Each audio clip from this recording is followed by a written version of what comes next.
Hello everyone.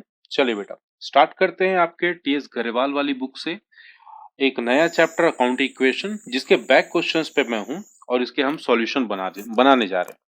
तो हम आ जाएंगे क्वेश्चन नंबर 1 पे, जहां पे आप पॉइंट्स मेरे साथ पढ़ेंगे और साथ ही साथ इसको समझते भी चलेंगे।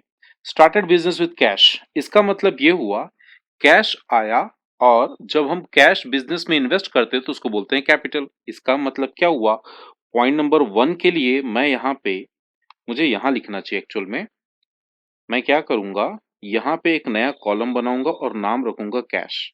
तो कैश में मैं प्लस कर दूंगा 45,000, और वही चीज मेरे कैपिटल में भी 45,000 नजर आएगी। सेकेंड पॉइंट पे आएंगे, देखेंगे open the bank account with a deposit of 4500। इसका मतलब क्या हुआ, कैश में से हमने 4500 निकाले और एक नया एसेट्स बनाया जिसको हमने लिखा यहाँ पे बैंक, और उसमें हमने कर दिया प्लस 4500। कैश कैश में से पैसा निकाला 45 और उसको बैंक में जमा किया।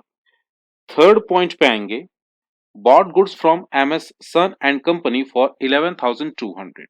इसका मतलब ये हुआ कि हमने गुड्स क्रेडिट में खरीदे, तो गुड्स को रिप्रेजेंट करने के लिए यहां मुझे स्टॉक का एक नया कॉलम बनाना होगा। ये कुछ ऐसा होने वाला है, स्टॉक का एक नया कॉलम बनाना पड़ेगा और यहाँ पे प्लस 11,200 लिखना होगा।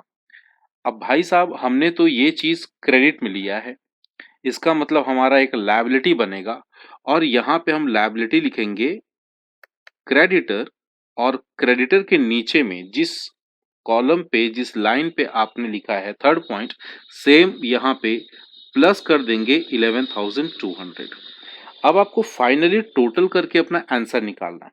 तो कैश का टोटल आ जाएगा 45 माइनस 4500, ये आ जाएगा 40,500, और बैंक का कॉलम आएगा 4500, स्टॉक आ जाएगा 11,200, एंड कैपिटल की वैल्यू होगी 45,000 और क्रेडिटर होगा 11,200।